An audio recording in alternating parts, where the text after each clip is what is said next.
बिस्मिल्लाहिर्रहमानिर्रहीम। अस्सलाम वालेकुम। आज का जो हमारा टॉपिक है डिस्कशन के लिए वो है branches of biology. Branches of biology. Biologist ने अपनी कन्वीनियंस के लिए बायोलॉजी को फर्दर डिफरेंट ब्रांचेस में डिवाइड किया है। First of all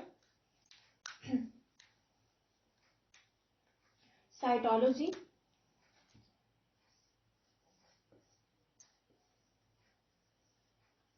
cytology also called cellular biology और cell biology। साइटोलॉजी को हम सेलुलर बायोलॉजी या सेल बायोलॉजी भी कहते हैं।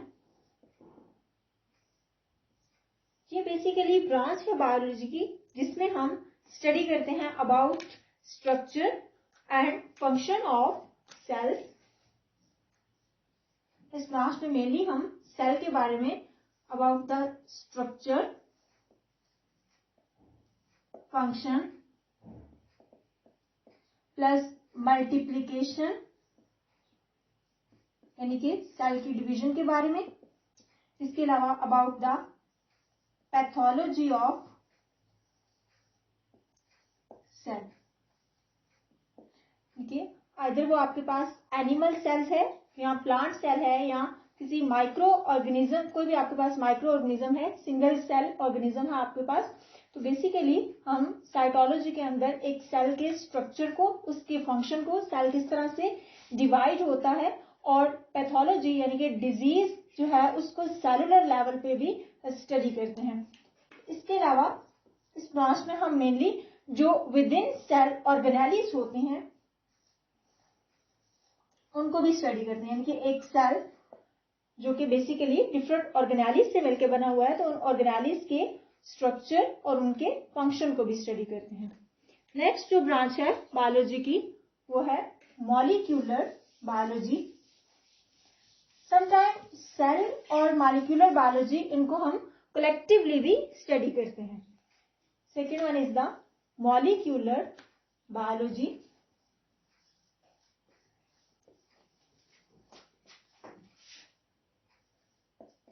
मॉलिक्यूलर बायोलॉजी ये बेसिकली ब्रांच है बायोलॉजी की जिसमें मेनली हम मॉलिक्यूल्स के बारे में स्टडी करते हैं। So it is the study of all the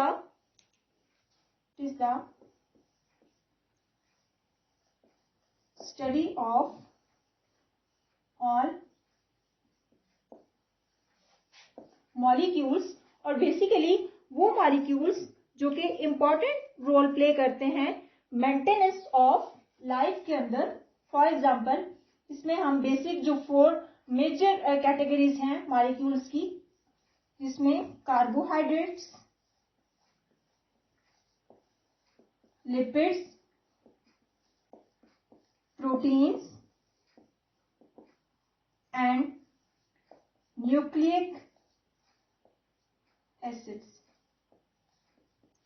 यानी कि इसमें हम डिफरेंट जो मॉलिक्यूल्स हैं उनके बारे में स्टडी करते हैं कि किस तरह से ये जो मॉलिक्यूल हैं ये इंपॉर्टेंट रोल प्ले करते हैं एक सेल की लाइफ को मेंटेन करने के लिए और एक जो लिविंग ऑर्गेनिज्म है उसकी लाइफ को मेंटेन करने के लिए। हम इन डिफरेंट मॉलिक्यूल्स की कंपोजिशन देखते हैं इसके अंदर,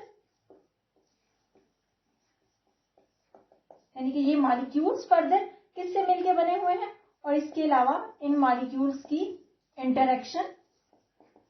ठीक है, कि ये मॉलिक्यूल्स आपस में एक दूसरे के साथ किस तरह से इंटरेक्ट करते हैं, इनका स्ट्रक्चर क्या है और इनकी कंपोजिशन क्या है। नेक्स्ट जो ब्रांच है बायोलॉजी की हमारे पास वो है मॉर्फोलॉजी।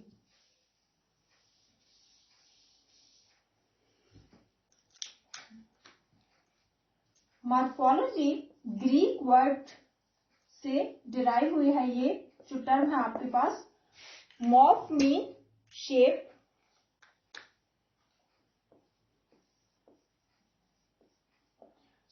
ये ऐसी ब्रांच है बायोलॉजी की जिसमें हम किसी भी लिविंग ऑर्गेनिज्म की फॉर्म, उसकी शेप और उसके साइज के बारे में स्टडी करते हैं, यानी कि जो स्ट्रक्चर है, किस टाइप का स्ट्रक्चर है लिविंग ऑर्गेनिज्म का, उसकी फॉर्म क्या है, क्या शेप है, साइज क्या है।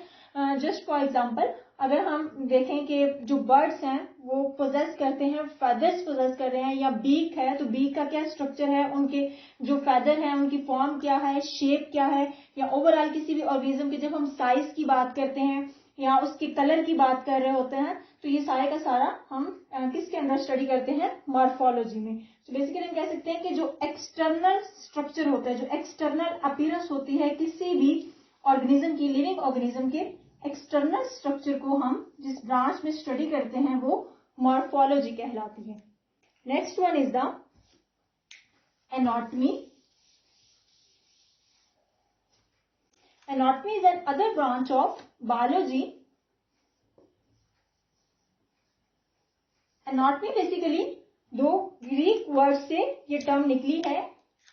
Ana mean up and tomy mean cutting. इसमें हम बेसिकली लिविंग ऑर्गेनिज्म के जो इंटरनल स्ट्रक्चर है उसको स्टडी करते हैं, और इंटरनल स्ट्रक्चर को बेसिकली हम डायसेक्शन करके जो है वो डायसेक्शन करके स्टडी करते हैं। तो जो इंटरनल स्ट्रक्चर है लिविंग ऑर्गेनिज्म का, उसकी स्टडी को हम क्या कहते हैं, किस में स्टडी करते हैं, एनाटॉमी के अंदर। Internal structure of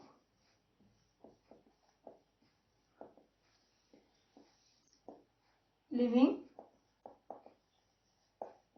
organism. It is the branch of biology in which we study about the internal structure of living organisms by dissection, यानी कि कटिंग करके, कट करके उनकी बॉडी के जो पार्ट्स होते हैं। सो इसमें मॉर्फोलॉजी में एक्सटर्नल स्ट्रक्चर देखते हैं और एनाटॉमी में बेसिकली हम इंटरनल स्ट्रक्चर देखते हैं।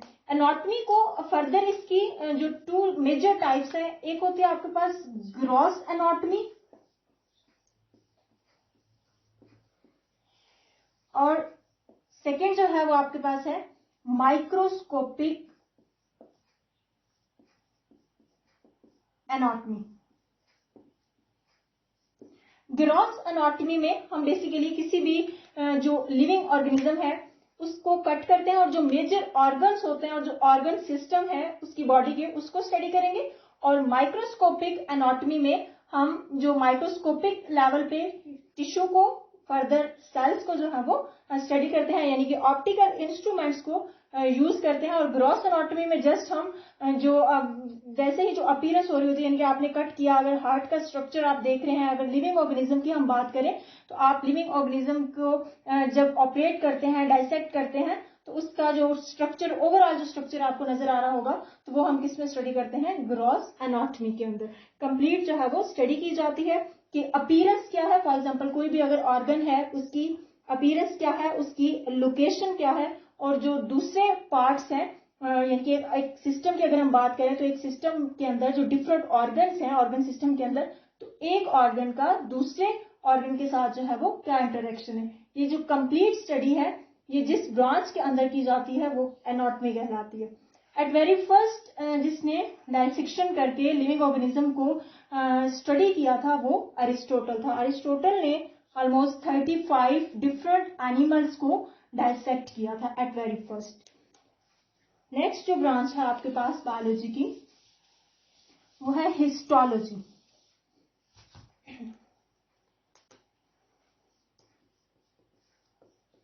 हिस्टोलॉजी,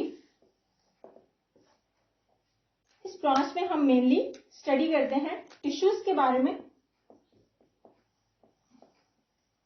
जो टिश्यूज होते हैं, टिश्यूज में आपके पास एनिमल टिश्यूज भी आ जाते हैं और प्लांट टिश्यूज। एनिमल टिश्यूज की अगर हम एग्जांपल देखें तो आपके पास मसल टिश्यू, इसके अलावा कार्डियक, इनके हार्ट टिश्यूज, इसके अलावा एडिपोज टिश्यूज जिनके अंदर फैट स्टोर होता है। प्लांट्स के केस में अगर हम बात करें तो जाइलम और phloem. Xylem forward for the conduction of water और phloem for the transport of food. तो टिश्यूज को जब हम स्टडी करते हैं, ये किस ब्रांच में हम स्टडी करेंगे? हिस्टोलॉजी के अंदर। नेक्स्ट जो ब्रांच है आपके पास बायोलॉजी की, वो है फिजियोलॉजी।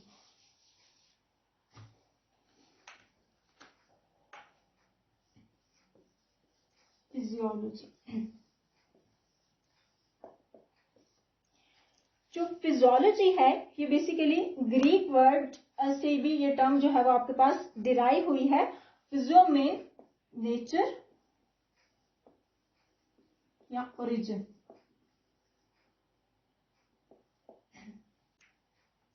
फिजियोलॉजी में हम डिफरेंट जो कोई भी जो लिविंग ऑर्गेनिज्म है उसके डिफरेंट पार्ट्स के फंक्शन को स्टडी करते हैं, यानी कि कोई भी जो लिविंग ऑर्गेनिज्म है उसके डिफरेंट पार्ट्स को हम देखेंगे और उनका जो फर्दर फंक्शन है कि वो पार्ट्स क्या फंक्शन परफॉर्म कर रहे हैं उनको हम स्टडी करते हैं।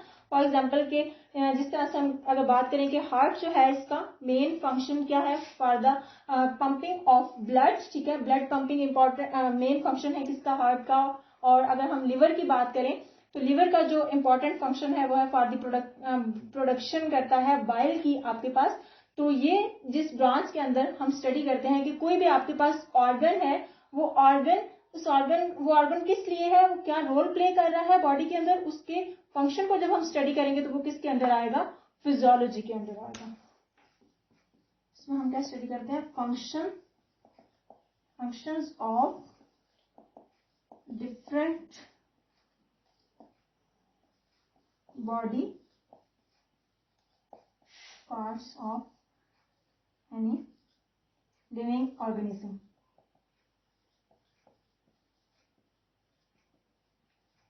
फिजियोलॉजी को फर्दर डिवाइड किया गया है। आपके पास एनिमल फिजियोलॉजी होती है, यानी कि अगर आप एनिमल्स के जितने भी जो डिफरेंट टिश्यूज हैं, डिफरेंट ऑर्गन्स हैं, उनके फंक्शन के बारे में स्टडी करते हैं तो वो एनिमल फिजियोलॉजी होगी। प्लांट फिजियोलॉजी में सारा प्लांट्स का जो ऑर्गन्स हैं या प्लांट्स के जो सेल्स हैं उनके बारे में जब आप स्टडी करते हैं, उनके फंक्शन के बारे में, वो प्लांट फिजियोलॉजी होगी। नेक्स्ट जो ब्रांच है आपके पास बायो की वो है जेनेटिक्स।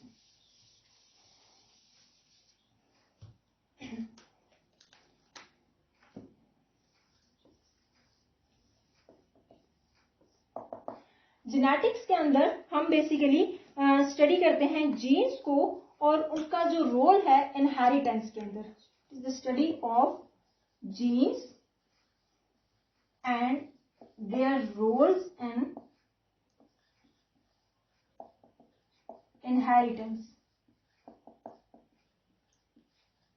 जीन्स हमारे पास बेसिक स्ट्रक्चर और फंक्शनल यूनिट है हेरिडिटी का, जो किससे मिलकर बनी हुई है? जीन्स आपके पास डीएनए से मिलकर बनी हुई है। इसमें जेनेटिक्स के अंदर हम मेनली जीन्स के बारे में स्टडी करते हैं और ये देखते हैं कि ये इनहेरिटेंस में किस तरह से इंपॉर्टेंट रोल प्ले करती है। इनहेरिटेंस आपके पास क्या होता है? इनहेरिटेंस बेसिकली फिनोमिना है जिसके अंदर जो कैरेक्टरिस्टिक है वो पास होते हैं एक ऑर्गेनिज्म से दूसरे ऑर्गेनिज्म से, यानी कि from one generation to the next. It is the transmission of characteristics from one generation to the other. Transmission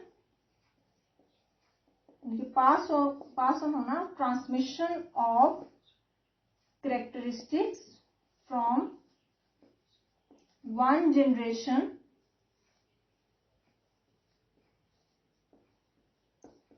to the next.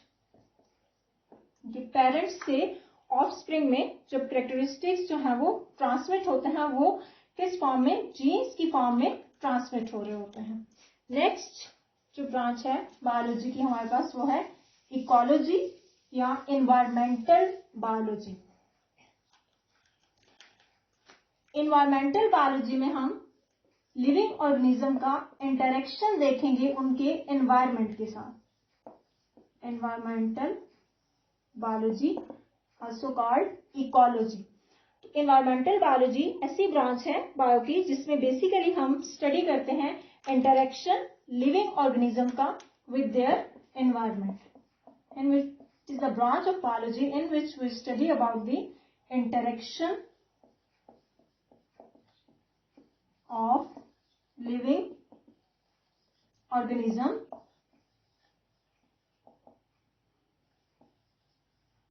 with their environment. For example कोई एनिमल्स किसी जगह पे रह रहा है तो वहां का जो टेम्परेचर है वो किस तरह से एनिमल को अफेक्ट करता है, और एनिमल्स या इस तरह से अगर हम एक और एग्जाम्पल लें कि ह्यूमंस जो है वो किस तरह से एनवायरनमेंट को अफेक्ट कर रहे हैं, किस तरह से पोल्यूशन को जो है वो इंक्रीज कर रहे हैं। तो इंटरेक्शन जो है लिविंग ऑर्गेनिज्म का अपने एनवायरनमेंट के साथ, ये जिस ब्रांच में हम स्टडी करते हैं वो कहलाती है एनवायरमेंटल बायोलॉजी।